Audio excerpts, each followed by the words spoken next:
Bonjour, bienvenue dans l'émission Apprends-moi. Ici, nous ouvrons la Bible et nous apprenons ensemble la parole de Dieu. Le but est que nous allions ensemble dans notre quotidien. Le but est que nous puissions vivre ensemble au quotidien, amener la parole de Dieu dans notre quotidien, vivre Christ au quotidien. Ici, dans l'émission Apprends-moi, nous voulons apprendre ensemble Christ au quotidien. Alors, j'aimerais aujourd'hui entrer encore beaucoup plus sur terrain. Ce soir, je serai moi seul et on va parler d'un thème très intéressant. Je vous conseillerais vraiment de prendre votre Bible parce que nous aurions un temps aussi de lecture de la parole de Dieu parce que c'est très important. Des fois, avec beaucoup des occupations que nous avons, on a du mal à lire la parole de Dieu. Et ce soir, on va parler de quelque chose de très important comme je l'ai dit. Alors, je vais commencer cette émission par vous poser une question. La question est celle-ci. Comment traitez-vous les gens que vous rencontrez pour la première fois? Quelle est votre attitude par rapport aux personnes que vous venez de rencontrer? Quels sont les traitements que vous leur donnez? Est-ce qu'ils sont satisfaits de ces traitements-là? Est-ce qu'ils sont dans la joie quand vous êtes en train de leur parler? Alors, aujourd'hui, ce soir, on va parler sur l'hospitalité. La plupart des fois, la vie chrétienne ne se mesure pas dans les heures ou le temps qu'on passe dans la prière. Pas du tout. La vie chrétienne ne se mesure pas par rapport aux jeûnes et aux prières qu'on fait. Parce que la société a besoin de toi. La société a besoin des chrétiens transformés, nés de nouveau, et des chrétiens qui peuvent les aider. Alors, qu'est-ce que tu fais? Comment est-ce que tu te comportes au quotidien? La plupart du temps, quand on est à l'église, on prie, on ferme les yeux, on est tout saint, mais il y a la société qui a besoin de nous. Et la plupart du temps, le grand piège, nous voulons paraître chrétiens au lieu d'être chrétiens. Et dans cette émission de ce soir, on va parler sur l'hospitalité. Alors, avant de lire un verset biblique, on doit comprendre que l'hospitalité est un concept fondamental qui englobe l'accueil, le soin des invités, qu'ils soient amis, famille ou étrangers. Alors, qu'ils soient amis, famille ou étrangers. La plupart du temps, on s'appelle chrétien, mais on n'est pas hospitalier. On ne sait pas comment accueillir, comment prendre soin des gens autour de nous. Alors, je vais nous inviter à aller dans la Bible, à quelqu'un qui est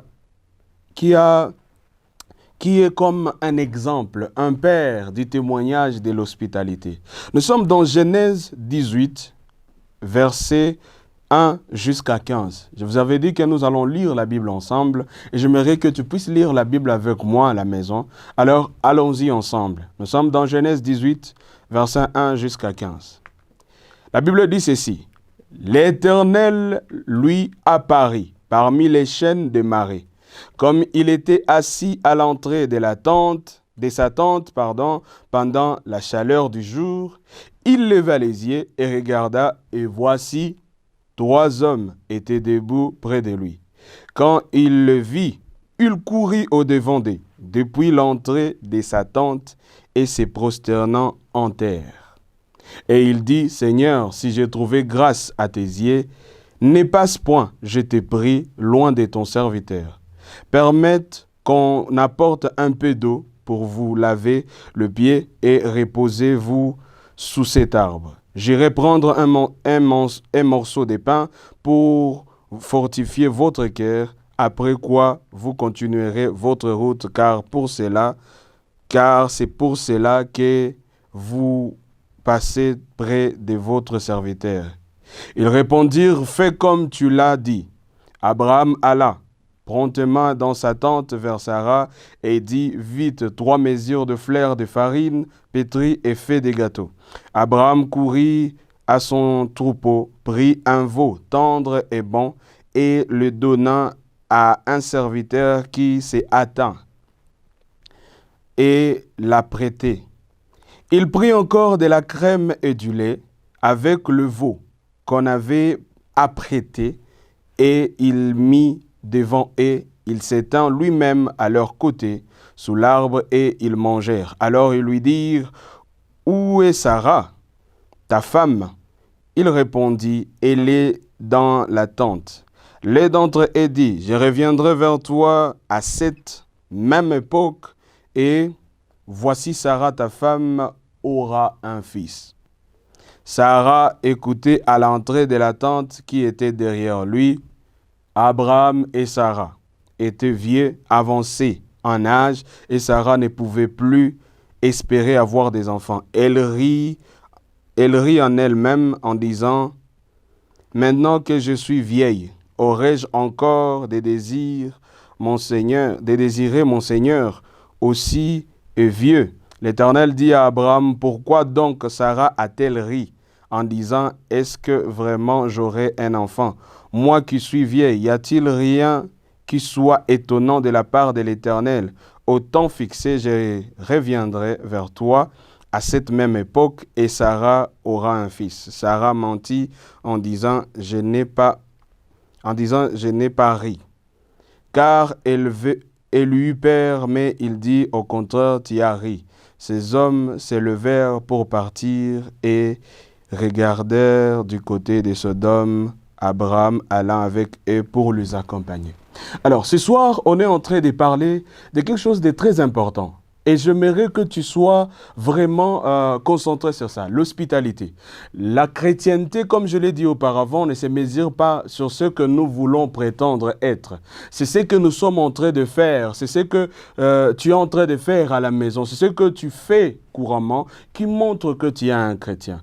Et la plupart des temps, nous passons notre temps en train de faire tout, sauf faire ce qu'un chrétien doit faire. Es-tu hospitalier? Comment tu traites les gens à la maison? Comment tu traites tes serviteurs à la maison? Comment tu vis avec les gens? Comment tu fais quand tu rencontres une nouvelle personne? Ici, on est en train de lire dans Genèse et j'aime le premier verset qui dit que l'Éternel lui apparut dans le marais. Et voici, quand il était assis, et voici 3 personnes qui vinrent au-devant de lui. La réaction d'Abraham, mon Dieu, mon roi. Abraham prend une réaction bizarre. Première de choses, on va faire des calculs. Ce sont des personnes étrangères. Ce sont des personnes que Abraham ne connaît pas. Ce sont déjà inconnus à Abraham. Mais Abraham prend le courage d'abord d'aller vers eux. En premier lieu.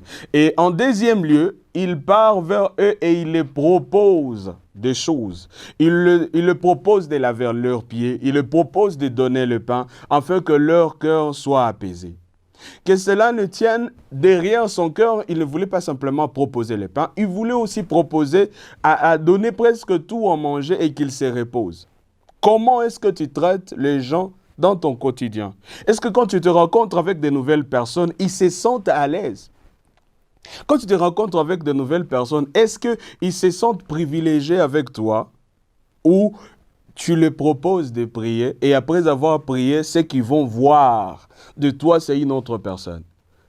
Comme je l'ai dit précédemment, nous voulons paraître chrétiens au lieu d'être chrétiens. Nous voyons notre père de la foi, Abraham, comment est-ce qu'il a réagi face aux gens, aux invités qu'il a reçus. On est en train de parler de l'hospitalité. La première des choses est que l'hospitalité crée des liens. Abraham ne s'est pas dit, je ne connais pas ces personnes, ils peuvent passer. Non, il a dit, voici l'occasion de faire du bien à ces gens. Et surtout encore, de créer des liens avec eux. L'hospitalité favorise les interactions et renforce les relations.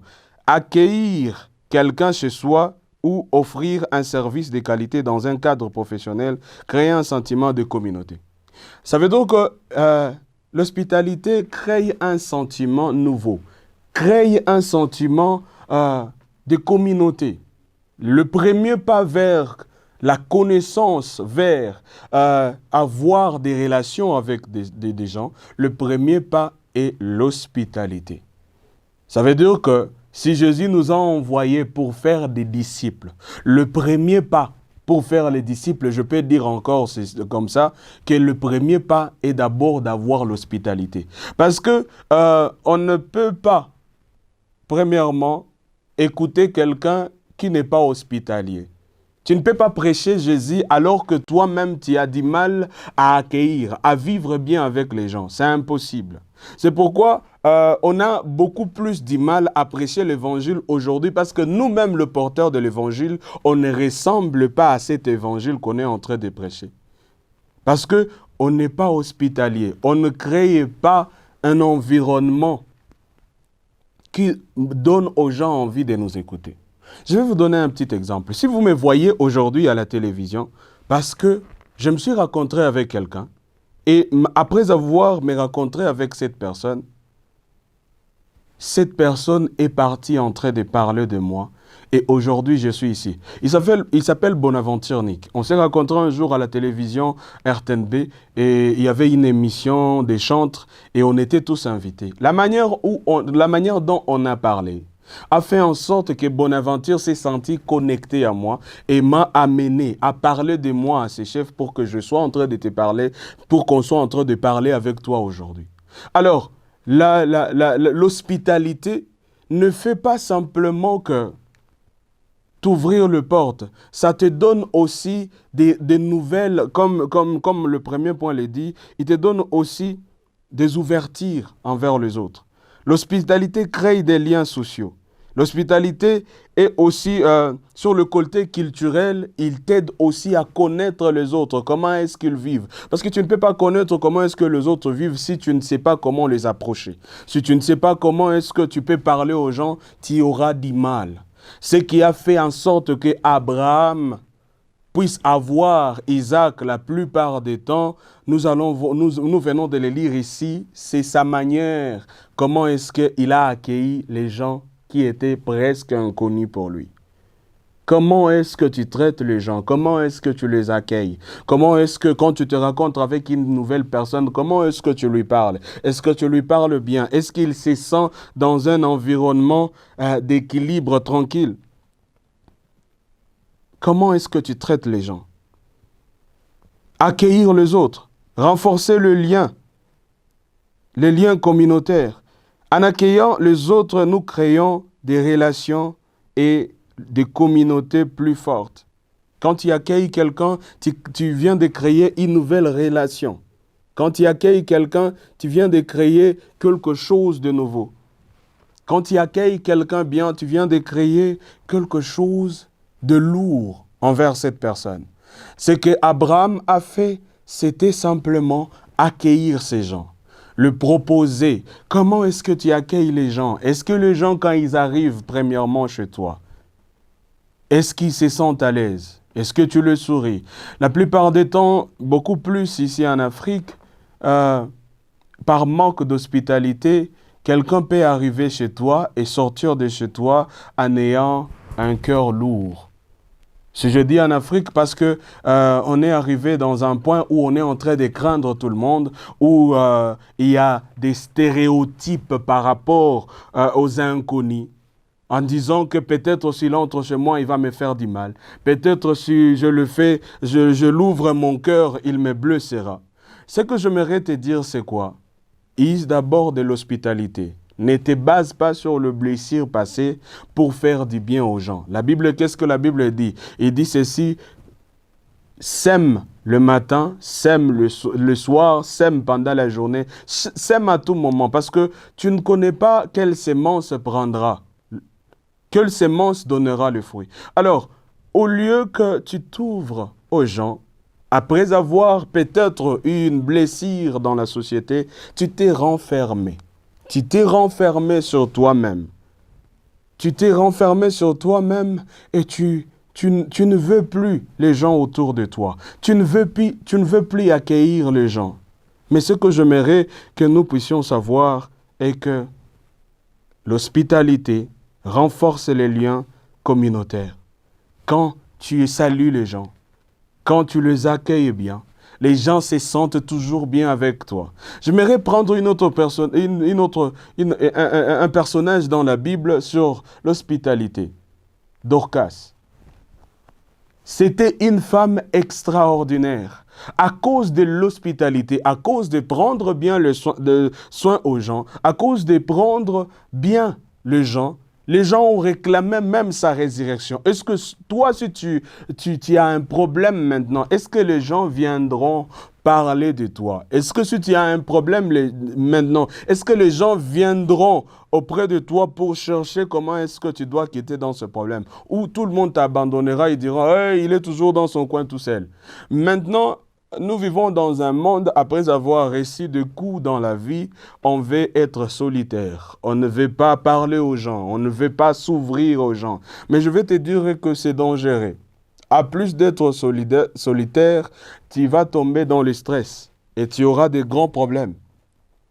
Parce que ce que nous sommes comme chrétiens, nous devons les refléter. Mais si nous-mêmes, nous ne nous habillons pas de l'hospitalité, afin d'accueillir les gens bien, afin de le donner à être à l'aise. Si je peux même aller sur le côté de l'Église, comment est-ce que nous accueillons de nouvelles personnes à l'Église? Comment est-ce que nous vivons avec de nouvelles personnes à l'Église? La plupart des temps, aujourd'hui, il y a des tendances, même des anciens, les membres fondateurs, qui se sentent menacés par de nouveaux venus, peut-être qui ont du talent, peut-être qui ont des appels plus grandioses que le leur, et ils se sentent à danger, et ils se sentent déjà positionnés à commencer à combattre quelqu'un, sans même savoir que c'est quelqu'un qui est venu pour l'édification de l'œuvre de Jésus-Christ. Aujourd'hui, on est en manque de l'hospitalité. Aujourd'hui, on est en manque de ces bonnes choses qui aident aux gens à être le meilleur d'eux-mêmes. L'hospitalité répond aux besoins. L'hospitalité permet de répondre aux besoins matériels et émotionnels des personnes en difficulté. La façon dont tu n'es pas hospitalier, la façon dont tu es toujours en train d'éviter les gens. La façon dont tu ne veux pas bien parler aux gens. La façon dont tu es en train de mettre à l'écart tout le monde. Fais en sorte que quand tu as des problèmes, tu as du mal à t'en sortir. J'aimerais te dire une chose. On commence à vivre dans une société qui est en train de promouvoir beaucoup plus la solitude, être solitaire, au lieu de promouvoir la communion. J'aimerais nous dire en tant que chrétiens, ce que nous est conseillé, c'est de vivre en communion. Et Jésus va très loin. Même avec nos ennemis, il dit « Aimez vos ennemis », car il n'y a pas de récompense à aimer quelqu'un qui t'aime. Aimez vos ennemis. Ça veut dire que tu dois user aussi de l'hospitalité, même avec des gens qui ne t'apprécient pas. Tu dois faire du bien, même avec aux gens qui ne sont pas peut-être selon... Aujourd'hui, si quelqu'un parle un autre langage que ton langage, déjà tu es en combat avec lui. Il faut d'abord comprendre ses idéaux, comprendre c'est à quoi il est dedans. Et après, soit tu n'adhères pas, mais tu restes bien avec la personne. Ce n'est pas l'occasion de le mettre à dos, ce n'est pas l'occasion de dire que tu le mets de côté. Non. On doit être hospitalier. Nous sommes des chrétiens. Nous sommes des gens qui mettent des gens bien. Si je prie Abraham dans l'Ancien Testament, je prends aussi Dorcas dans le Nouveau Testament. Les gens du quartier, ils ont dit à Pierre, nous avons besoin de cette personne. Ils sont partis même aller chercher Pierre, afin que Pierre vienne pour ressusciter la personne à cause des bonnes œuvres, à cause de l'hospitalité. Les gens ici, parce que le point qui parle de répondre aux besoins matériels, elle répondait aux besoins matériels des gens. Quand tu es hospitalier, quand tu sais comment accueillir les gens, quand tu parles bien avec les gens, vite, les gens commencent à s'ouvrir à toi. Tu connais leurs besoins et toi, et aussi ils connaissent tes besoins. Et à ce moment-là, vous échangez de solutions.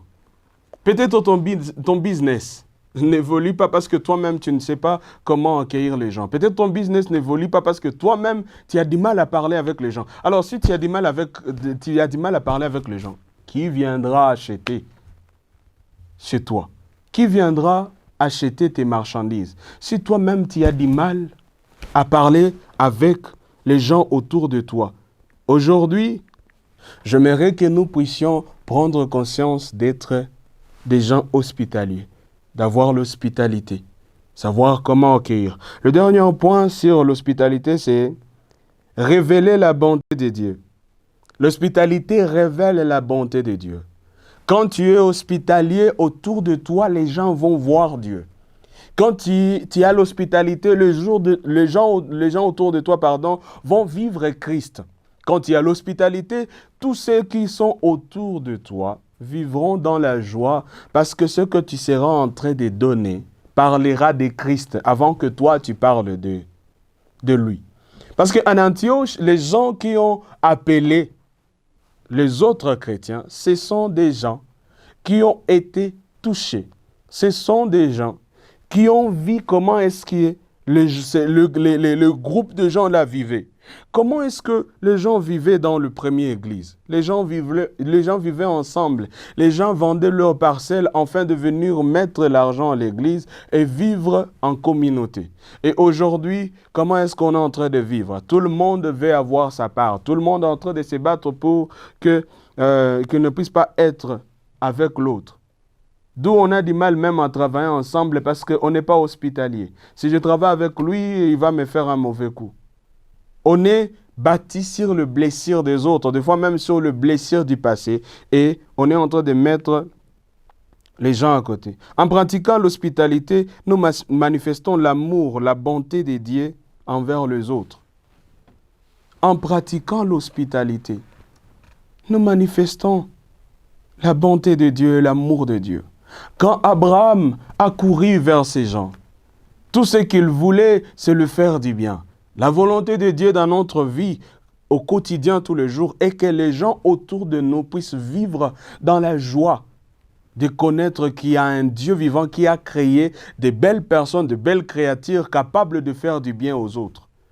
Et c'est ça le plus gros problème aujourd'hui. On ne se fait pas du bien parce que nous ne sommes pas hospitaliers. Il y a de moindres choses. Je me rappelle de cette petite vidéo qui circulait la plupart des fois sur les réseaux sociaux d'un comédie. Les gens étaient dans un taxi, ils étaient en train de faire le trajet ensemble. Et puis, il y avait une maman qui avait la nourriture. Elle a sorti un gros pain et une grosse bouteille de jus d'orange. Et puis, la maman a mangé. Après avoir mangé, elle a terminé, elle a même gardé les choses qu'elle a laissées dans son sac, et puis elle a fermé les sacs, et puis elle a dit Alléluia. Oh, il fallait voir la vidéo. Les gens dans le bus ont refusé d'accepter Amen. Les gens dans le bus, ils ne voulaient pas même écouter. La bénédiction que Dieu t'a donnée, comment tu fais avec? Est-ce que ça bénéficie aux autres ou ça bénéficie à toi-même? Est-ce que Dieu continuera à multiplier quelqu'un qui n'est pas à l'intérêt des autres? Les gens ont catégoriquement refusé à accepter l'Alléluia de la maman parce que la maman n'a pas été hospitalière. Les gens, peut-être, il y a d'autres personnes qui avaient besoin de ces morceaux de pain. Mais je me dis, si elle aurait dû prendre ces pains-là et diviser et donner, parce que c'était un taxi, il pouvait donner un petit morceau à tout un chacun. Et puis après, s'il pouvait dire Alléluia, tout le monde aurait dit Amen. C'est ce qu'on est en train de faire au quotidien. Avec ce que Dieu nous a donné, on est dans notre coin, on ne veut pas donner aux autres, on ne veut pas être hospitalier. On voit les gens même dans le problème. Et la Bible dit ceci, si tu vois quelqu'un dans le besoin et que tu ne arrives pas à répondre à ces besoins-là et tu n'arrives pas à aider cette personne-là, tu es en train de pécher. Tu vois que cette personne a besoin de chaussures, et que toi, tu as la possibilité de lui offrir une chaussure, mais tu te dis non. Tu laisses. Et beaucoup plus, quelque chose de plus pratique ici au Burundi, les gens qui demandent dans la rue. On a un grand terrain à pratiquer l'hospitalité. Il y a des enfants de la rue qui demandent. Comment est-ce que tu les traites? Si tu n'as rien du tout, dis-lui je n'ai rien du tout. Mais au lieu d'injurier, au lieu de jeter leurs mains, au lieu de faire des mouvements bizarres, parle-leur. Je n'ai rien du tout. Et si ton budget est saturé et que tu ne peux pas donner, parle à la personne bien. Des fois, il y a ceux qui viennent, ils te disent Nisawa, ils te demandent même gentiment. Même si toi, tu sais qu'il est en train de demander pour autre chose, mais traite bien cette personne-là. Parce que tu ne sais pas demain, ou soit si tu lui fais du bien et que tu lui prêches Christ, il viendra à Christ. Mais le plus grand problème, c'est quoi? Et que tout ce que nous voulons, tout ce que nous avons, nous voulons que ça soit simplement pour nous. Alors que, bien-aimés dans le Seigneur, il y a un monde qui a besoin que nous, chrétiens, nous le montrons le chemin vers l'hospitalité. Il y a les gens autour de nous qui ont besoin que nous puissions le faire du bien, en fait, qu'eux aussi, ils apprennent à faire du bien. Il y a les gens autour de nous qui ont besoin des gens qui vont courir vers eux comme Abraham a couru vers les anges. En courant vers les anges, Abraham a reçu un enfant. Alors, si aujourd'hui Dieu venait en forme d'homme, si aujourd'hui Dieu venait en forme d'un voyageur fatigué en train de passer sur ta porte, et que toi tu as de la nourriture dans la maison, et peut-être que ça va suffire pour vous tous dans la maison, et qu'à un moment donné, ce qui va rester va être jeté demain matin, qu'est-ce que vous faites? Il y a même des gens qui passent en train de chercher à manger, mais vous avez assez dans la maison, vous ne donnez pas. Ces associations qui passent autour de vous, autour de votre porte, en train de demander des habits. Il y a des valises et des valises dans la maison qui sont remplies, mais tu n'arrives pas à donner. S'il vous plaît, ayons de l'hospitalité. Ayons de l'hospitalité. L'hospitalité peut être aussi une autre manière d'évangéliser. Le bien que tu fais, les œuvres que tu fais, ça parle. Avec Dorcas, le bien qu'elle faisait, ça a parlé à sa faveur. Les gens ont crié, ils ont demandé à Dieu, nous avons besoin d'elle.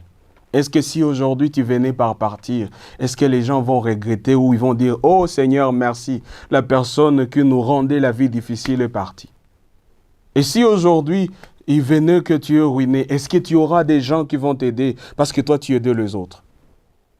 Et si aujourd'hui Dieu t'envoyait quelque part dans un terre inconnu, est-ce que tu demanderas à Dieu « Paye-moi de l'hospitalité comme moi j'ai été hospitalier envers les autres ?» Alors bien-aimé dans le Seigneur, la chrétienté, ce n'est pas simplement prier. La chrétienté, ce n'est pas simplement jeûner. La chrétienté, ce n'est pas simplement dire aux gens que je suis chrétien. Non.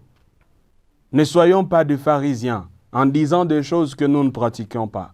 Pas du tout. Soyons des vrais chrétiens. J'aimerais te dire aussi, la chrétienté, c'est d'être hospitalier, c'est de pratiquer l'hospitalité, c'est de prendre bien soin des gens. Le dernier verset que j'aimerais qu'on puisse lire ensemble avant de clôturer, c'est dans Hébreux. C'est dans Hébreux 13. Je vais terminer par ce verset et puis enfin, on va prier ensemble. C'est dans Hébreux 13. Hébreux 13, deuxième verset. Hébreux 13, deuxième verset dit ceci. N'oubliez pas l'hospitalité. Il dit quoi? N'oubliez pas l'hospitalité. N'oubliez pas l'hospitalité, car en l'exerçant, quelques-uns ont logé des anges sans le savoir. N'oubliez pas l'hospitalité, car en l'exerçant, quelques-uns ont logé des anges sans le savoir. Abraham a accueilli des anges avec Dieu du ciel chez lui par l'hospitalité. La Bible parle de l'hospitalité. Ne crois pas que c'est un mot que j'ai inventé. Non, la Bible parle de l'hospitalité. Soyons hospitaliers, vivons bien avec les gens, prenons soin des gens autour de nous, saluons les gens bien avec respect. L'hospitalité sur le sphère culturelle, l'hospitalité aussi, c'est une marque qui montre que tu as le respect envers l'autre, avec les autres, avec la personne à côté. Ça montre que tu as du respect envers les autres. Alors, bien-aimés dans le Seigneur, n'oublions pas l'hospitalité comme Hébreux le dit. N'oublions pas l'hospitalité. Alors, j'aimerais prier avec toi. Si à un moment donné, tu avais ça, mais avec le blessure, les gens t'ont blessé, tu as dit arrêter, j'aimerais que tu recommences encore. Si tu n'as jamais eu l'hospitalité, apprends même à être bon. Apprends même à savoir comment accueillir les gens. Ça s'apprend. Comment parler aux gens. Tu as du mal à parler aux gens. Tu es toujours renfermé en toi seul. Non, parle aux gens. On a besoin des gens autour de nous. Alors, j'aimerais prier avec toi. Seigneur Jésus-Christ de Nazareth, merci pour cette émission. Merci pour ce frère, pour cette sœur qui va regarder cette émission et qui va écouter cette émission. J'aimerais que tu puisses, Père éternel, toucher sa vie. J'aimerais que, Seigneur Jésus, que tu puisses encore faire en sorte que cette envie de faire du bien qui a disparu puisse encore revenir. Cette envie d'être hospitalier, de pratiquer l'hospitalité qui est partie. Seigneur Jésus, j'aimerais que tu puisses encore lui redonner ça, Père éternel. Afin que nous soyons des chrétiens, que les gens autour de nous diront réellement lui il a Dieu. De toute façon, il parle aux gens, même aux inconnus, même aux nouveaux venus. Vraiment que Dieu le bénisse parce qu'il met tout le monde à l'aise. Soit quelqu'un qui doit mettre tout le monde à l'aise afin que l'évangile aille de l'avant. Au nom de Jésus-Christ sans arrêt, nous avons ainsi prié. Amen. Alors, c'est la fin de cette émission. Bonne suite des programmes. Que Dieu vous bénisse. Bonsoir.